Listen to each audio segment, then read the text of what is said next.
Hello, everybody. Welcome to Pharmaceutical Soccer. I am so happy to be here with you. And of course, I'm here with Clay Trainum and Valer Shabilla, as always, here to talk about your Nashville Soccer Club like we do mostly every week. I'm actually surprised we had an episode this week. I'm happy to be here, both with you. What's up? Yeah, that was an intro to a podcast, and thank you, Stephen, for that. We are here for this week, as we always are, or we try to be. Um, How do and you make fun of my intro for a podcast and then literally say the exact same thing I just did? My internet's cutting up. I can't hear it. What was that? I'm just kidding. It's not cutting up. It's all good. We move on. We move.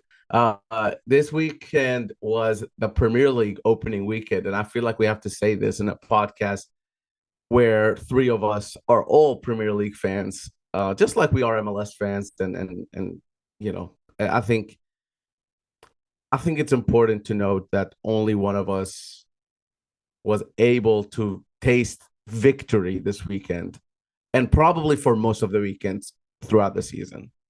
Everton has a very strong, proud tradition of not playing at all, really, until a month into the season. And That's then they that's have an fair. even richer tradition in recent years of only playing a little bit more after the first month of the season. But the first month of the season is just, whatever. We'll see what happens. They started Michael Keane. And I knew they were going to start Michael Keane, a guy who hasn't been a regular starter for like 3 years. Mason Holgate played after a terrible year in the championship last year. Also, Valer, this is currently why we don't bring up that we're Premier League fans, because then Clay's going to go off for a couple minutes on Everton, and then we're going to lose our entire audience. I mean, if you I don't list know. all of Nashville's the Everton first group team is one of the largest players, Everton groups in the country. Just saying. if you list all the first team Chelsea players, I think we'll have our episode done. Yeah, We don't even have to do anything else. cool. We made fun of my team. That's terrific. We can absolutely do that. Perfectly fine. You're not hurting my Uh, feelings. look. I spent I what it's been 6 years, 7 years doing this podcast, and for most of that time, Arsenal was not good. So I'm happy that Arsenal are good. I was hit with a realization that I've like realized before, but it definitely hit me in that game as Everton came up empty every time they went on a counter. Everton's most clinical finisher of the last 15 years is a guy who is famously not a clinical finisher. And I don't and I think that and while we talk about people at Chelsea not playing, I was just sitting there looking at Romelu Lukaku and I'm like, you are far and away the most clinical finisher that I've ever seen play for Everton. And that is exactly not what you're known for. That's unfortunate. However, you did get Wayne Rooney back, which I think was a better finisher. But when he got I him mean, he back, he had 10 probably goals that wasn't. year. Yeah, he probably wasn't. Look, all that to say, this weekend I watched my Arsenal win as Stephen was in agony for most of it. I wasn't in We also agony. I was having a lovely time. I do not know what you're talking about. Look, I will. Do I hate Arsenal? Yes. Is the Fleet Street experience still the best soccer experience in the city? Absolutely. It was a great time. It was a good time. I loved watching Arsenal. Steve and I also went to a show Saturday night with producer Omari, we should say. That was a fun time. And other than that, Sunday was pretty chill. And I just hung out with some friends and then went to the airport to pick up my girlfriend. Really interesting things happening Sunday night. So that was that was my weekend. Soccer and airport. Clay, how was Um, your weekend? it was pretty cool. So Friday I went to work a Lipscomb soccer match, and so I watched Lipscomb men's soccer take on Lindsey Wilson, and I'll talk a little bit more about soccer locally here. But the college seasons have started, so I had a good time. There was a packed house at Lipscomb. It timed out the right time. They've done so many stadium updates over the last 3 years, and I want to say there was probably 500 or 600 people at Lipscomb for that match. Most of them students, of course, and all of the songs sound pretty close to what you would hear at an NSC game. So it was kind of funny on that. But I had a lot of people reach out to me last year after the MLS Super Draft about, you know, they need to go to a few more Lipscomb games. Unfortunately, they missed out on seeing two top 10 picks, including the number one overall, by not going to a game last year. But these seasons are starting to pick up. So I hope everyone goes to some local soccer matches. And then I went to go see Deadpool versus Wolverine over the weekend, which was just a marvelous love letter to Fox's Marvel run, basically. Yes. Just Yeah. very self-referential, and I enjoyed it. And I currently have a 15-hour potato sitting in the fridge. So I had a very productive Sunday as well. I had a question because I saw that a question about the potato. What, a 15-hour potato? Yeah, it's a pretty like I don't know. I saw it on a cooking channel that I watch on YouTube, but apparently it went viral on TikTok. I don't know because I don't have TikTok, but I'm the old man on this show, so that is what it is. But yeah, you like slice it up, then you bake it for 3 hours, then you chill it for 12 hours, and then you cut it up in like squares and you deep fry it. Yeah, it's like a bougie tater tot. I like bougie tater tot. Yeah, I drove home over the weekend, so it was good.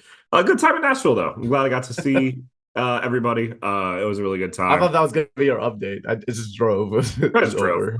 I mean, I pretty much did. I did get to hang out with the Music City Blues on Sunday before the drive, which was very nice. No full house for us losing, so that was a lot of fun. I still think Chelsea looked way better than the scoreline depicted. Just a couple of mistakes, but and we don't have we have a striker that's a worse finisher than Lukaku as our striker, so that's going really well right now at the current moment. Hey, Stephen, we'll leave Valer out of this because he's got like high expectations for this season. Absolutely. But are you happy to be back to Saturdays where your morning can get ruined in England and your evening get ruined in Nashville? Because during the Everton game, the only thing I was thinking was I'm so happy I'm not going to Geodis Park for a game. Like I think that's a really good question because I also I hate how my mood has changed. Like I used to make fun of Arsenal fans for this. Just thinking about just the fact that your expectation is mediocrity is ridiculous. Like, how dare you? You're Arsenal. You're a top team. You should be thinking like your team is so dang good. Now I'm sitting here as a Chelsea fan and an SLC fan, just being like, well, this is life now, so I don't care. So I can just go and enjoy the experience now because I don't care anymore. uh, Well, I'll go ahead and make this transition since you were kind of going through a lot at the moment. I'm Clearly, still going through a lot. Nashville soccer. We do a podcast on it. Sure, good trip. Going into the training session now, it looks different. It feels different. There's this intensity that Anibal Godoy mentioned, and it's completely different. Well, not completely, but it's fairly different than what it was beforehand. I don't mean this to be like an anti Gary Smith or anything like that. It's just a different vibe at the training facility. I think a lot of the players want to prove themselves. I think a lot of the players know that this is a clean slate with a new manager. A lot of players are playing for contracts. Let's not forget that, or extensions. And I think that clearly shows. The other thing is the involvement of younger players, the involvement of the youth squad. Those players have never had a chance with Nashville SC really, to where now they see that in the Leagues Cup, player like Jordan Knight got a shout, got a few games in. They see Isaiah Jones getting a few minutes in. They see Julian Gaines maybe even. They see these players getting minutes, and now that belief is a little bit more concrete for a young player. If you're bringing into training and somebody like Adam Sipic, for example, Adam Sipic has been around the first team this whole time, but hasn't really gotten a minute.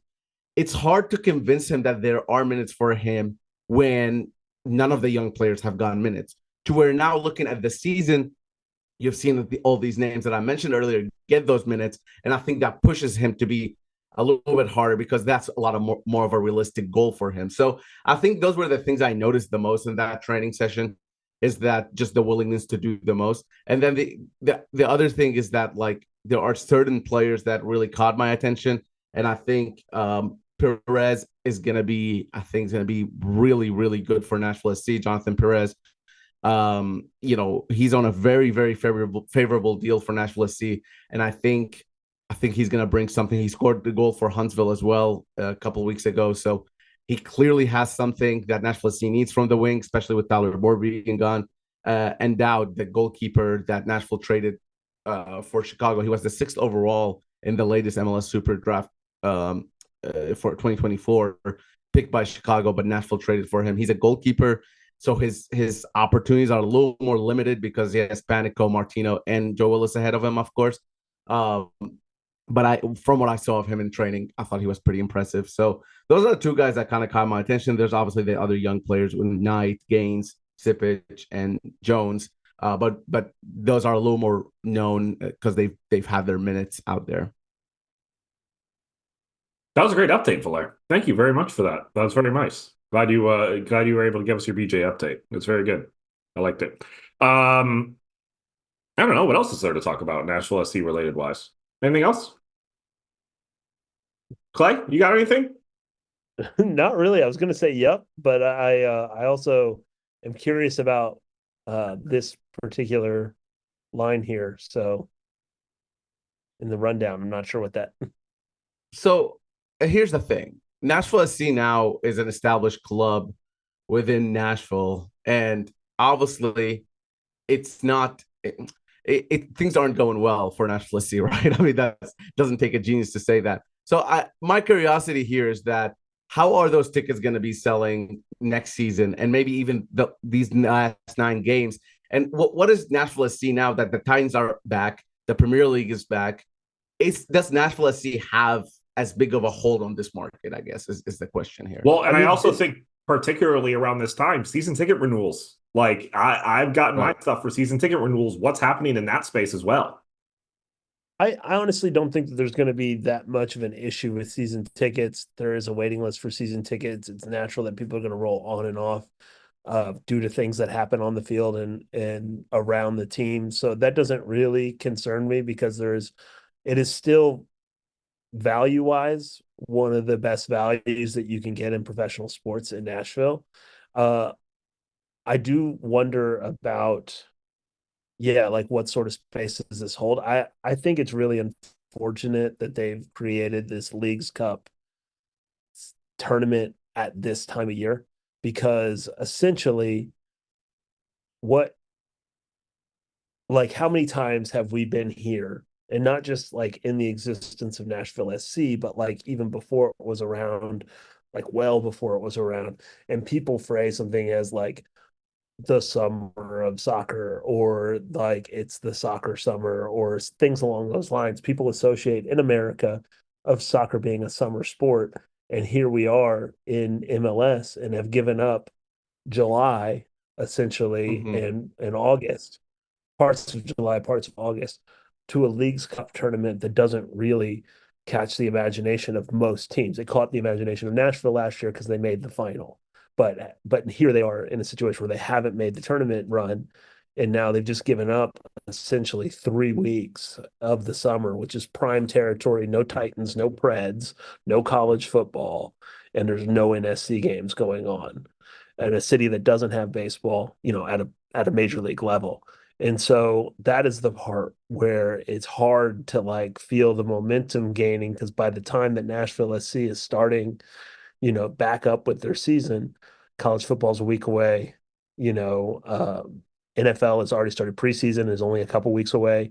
Like all of it is now back, and Nashville SC is on the back burner at a time when they could have been the lead story.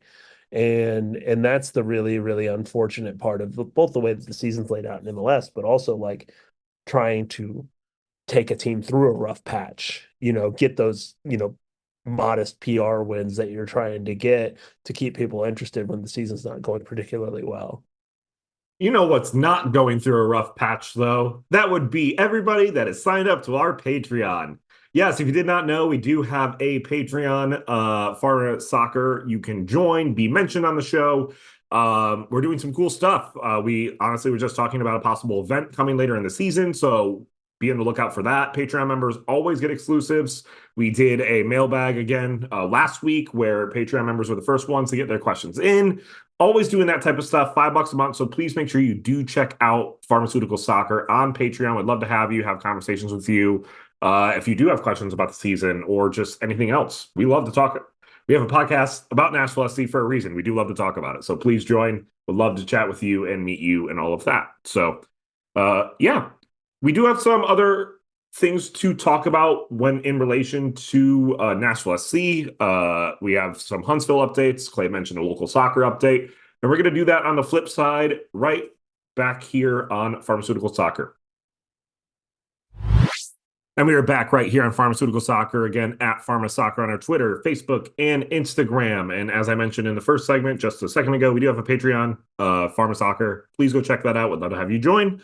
And pharmasoccer.com if you just want all the links in one space to talk about. So, Nashville SC, their window was definitely the MLS transfer window did. Wait, it was August 15th, right? Was the day that it was initially ended, correct? 14th, maybe 14th, something like that. Nashville getting a lot of their deals done before the window even ended. But there was one small thing that did happen in the window, and it looks like we were getting an international spot. Normally, we're trading these away. Yeah, so obviously Patrick Yazbek needs an international spot, being not a domestic player, and Nashville is able to get that from the Portland Timbers for 100,000 in general allocation money, aka GAM. The reason it's lower than usual is because there's only 9 games left in the season, and this is a 2024 international spot. So starting 2025, they won't have this international spot.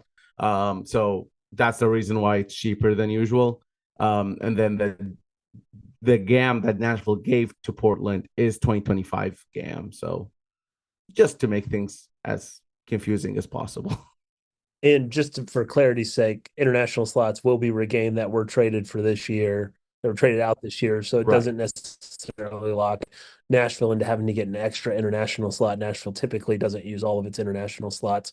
Also worth noting that green card paperwork does happen over the course of a year. There are players who do not currently own permanent residency or permanent residency in the U.S. that if they were to attain that before next season, they would not need an international roster slot. And, there are a couple people that have been on international slots for 2 years now. I think it's safe to assume that a couple of those folks next season will not require international slots. Yeah, prime example of that is Jacob Schaffelberg. I think that would be the first name that's most likely to be getting a green card sooner rather than later.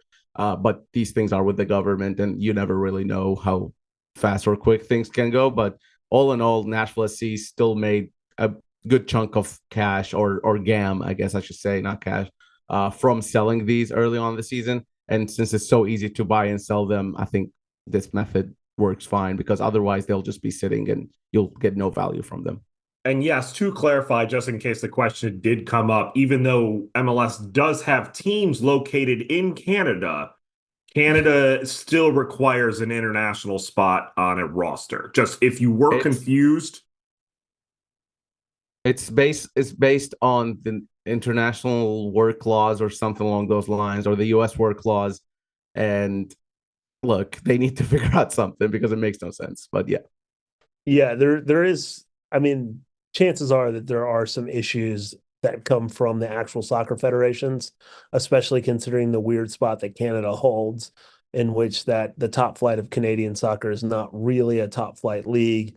And so these Canadian teams exist. It's similar to the Welsh England thing, where there is a Welsh Premier League, but the best teams in Wales are playing in the English leagues. So it's kind of strange. It's this strange area.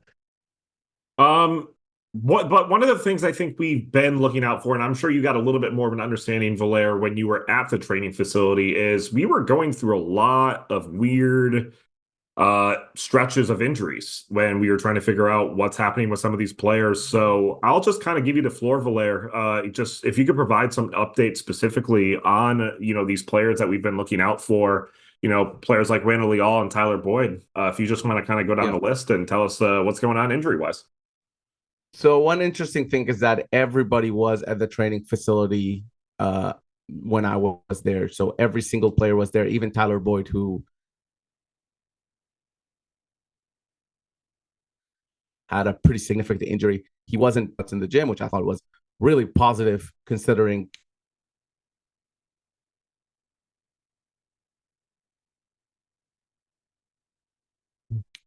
if you saw that video, you can see how that, And I think it's probably going to take a while.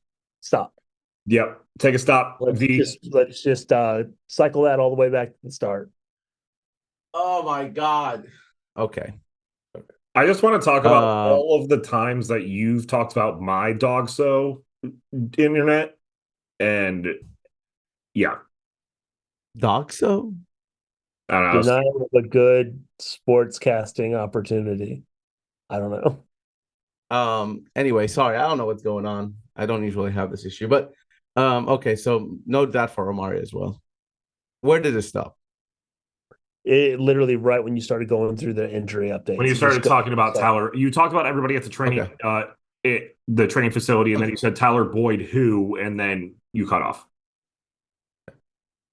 Yeah, so a really interesting thing is that everybody was at the training facility, starting with Tyler Boyd, of course, who had a pretty significant injury, of course, and it didn't look good at all. If you see that video, but he was still out there. He wasn't running or anything like that, but he was in the training room doing some workouts, which was, I think, really positive from everything considered. The other big name, obviously, there is Randall Leal, who is able to run a little bit, but he wasn't really involved in that.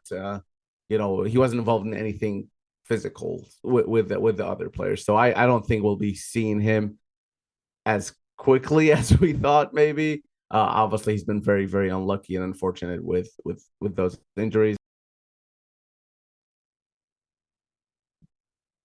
Well, Valaire was going through all of the injuries that Nashville SC has experienced, and out of solidarity, his computer decided to go crazy and stop working. And so, with that being said, we're just going to go from here, and hopefully things are going to work out for Valaire. He is an IT professional. I'm sure he could figure it out. And but we didn't want to let you go so abruptly. So we're going to go ahead and keep going here. And shocking development here, Stephen. I kind of want to talk about the local soccer season. Oh, baby, you took the transition. You took everything. I'm sitting here on pins and needles, Clay. Like we don't need Valera anyways. I'm here. Let's go. Let's do it. So I mentioned at the top of the show that the local soccer, college soccer seasons are kind of picking up. They're just getting started. There are a lot of exhibition matches. There have been some regular season matches already played, and so you know we mostly talk about NSC. We talk a little bit about the amateur teams, but I feel like we got to shout out the college teams. They play a pretty important role in not only just extending the sport, but some of these teams have players that will end up in MLS, like with a Lipscomb, a guy like the number one overall pick, Tyree Spicer last year. So there is a reason to keep your eye on these college games and just support the sport generally. So that being said, obviously there are three local Division I women's teams, MTSU. Well, I take that back. There are four, of course, because MTSU lost over the weekend 2-1 to Belmont down here in Murfreesboro in their first game of the season. Vandy played to a scoreless draw with Georgetown, who is currently ranked in the top 25, and Lipscomb women's soccer won 3-0 over Alabama A&M.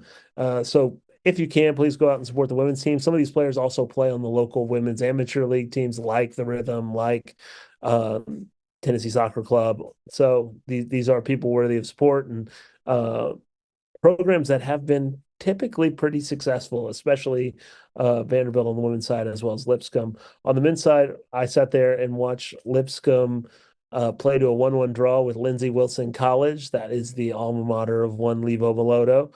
I think one of his teammates was actually the manager of the team now.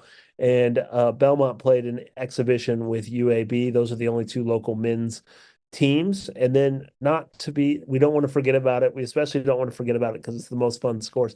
Cumberland over in Lebanon, both the men and the women played. The women, who are coached by Scott Davidson, who coaches Nashville Rhythm, won 8-0 over Baker. So yeah, that's a fun one. And then the men beat Blue Mountain 5-1, not to be confused with Blue Mountain State. This is a different college. It is a Blue Mountain Christian college, which my understanding is quite different from Blue Mountain State, Quite just to be different. clear. Quite different from the show. Yes, absolutely. But yeah, like I said, hey, let's support soccer on all levels. If you got a local high school team, go check them out.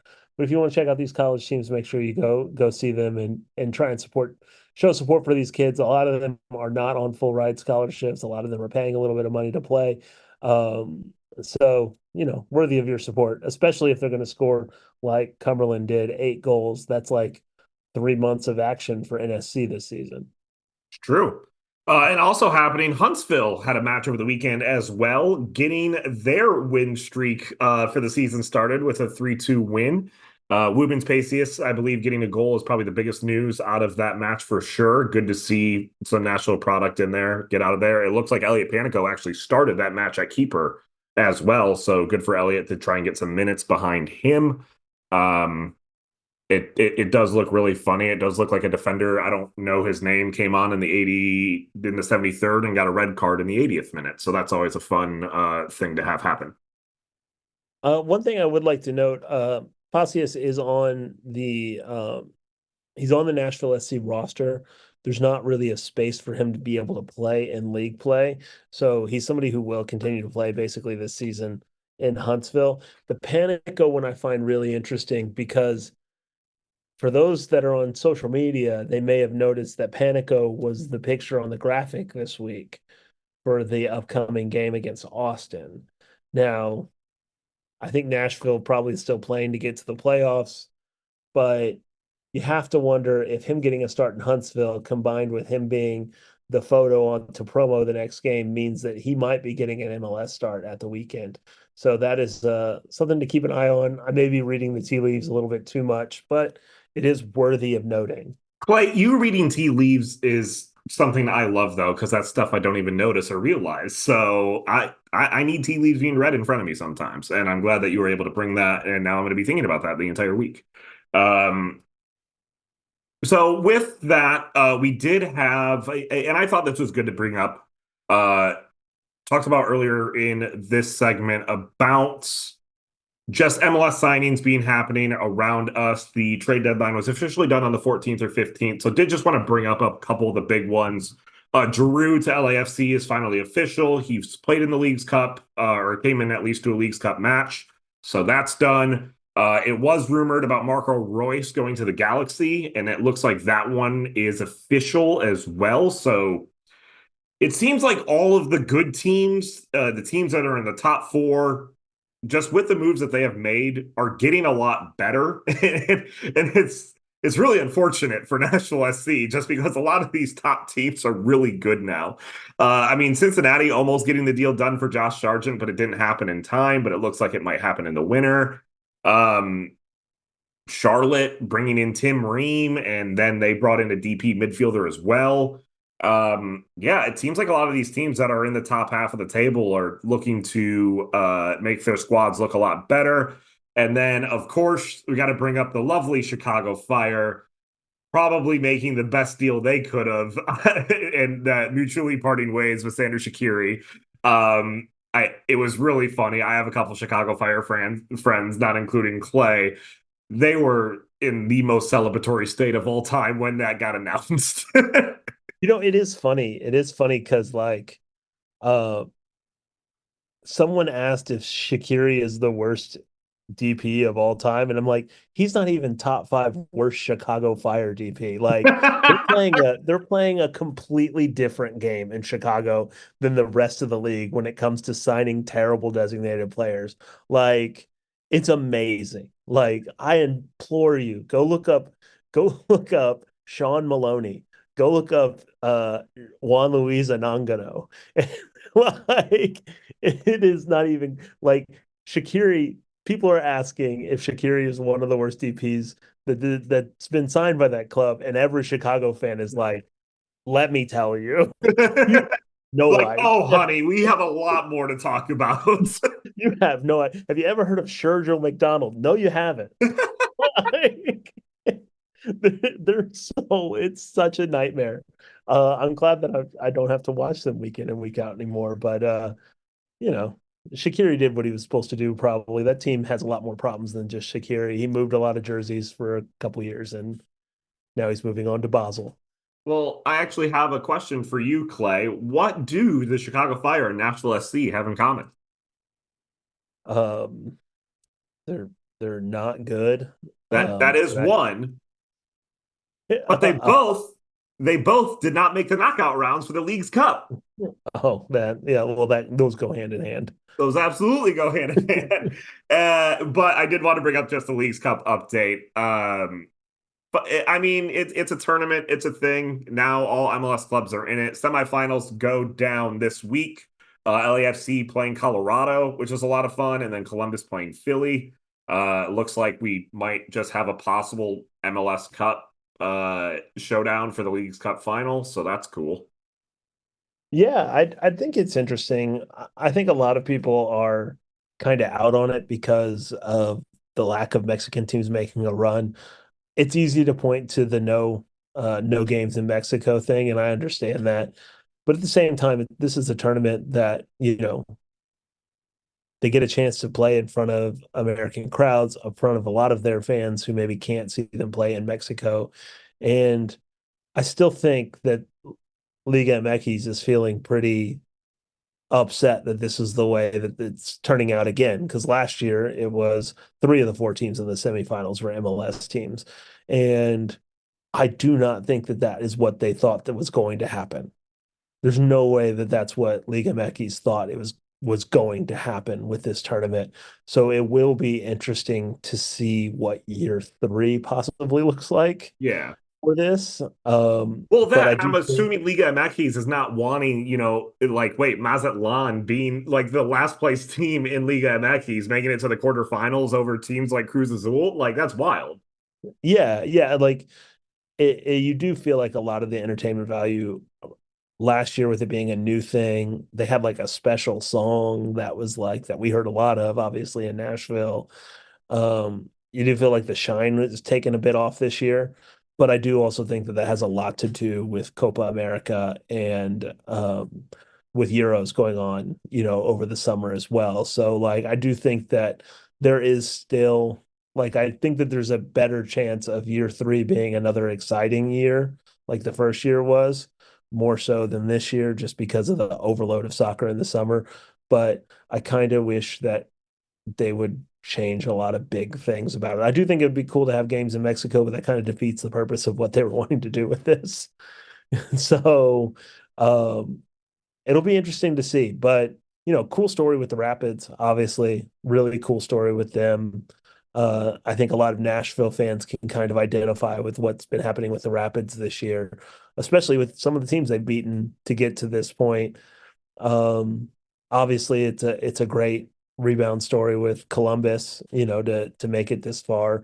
Philly's still looking for their first trophy. There are some really good storylines.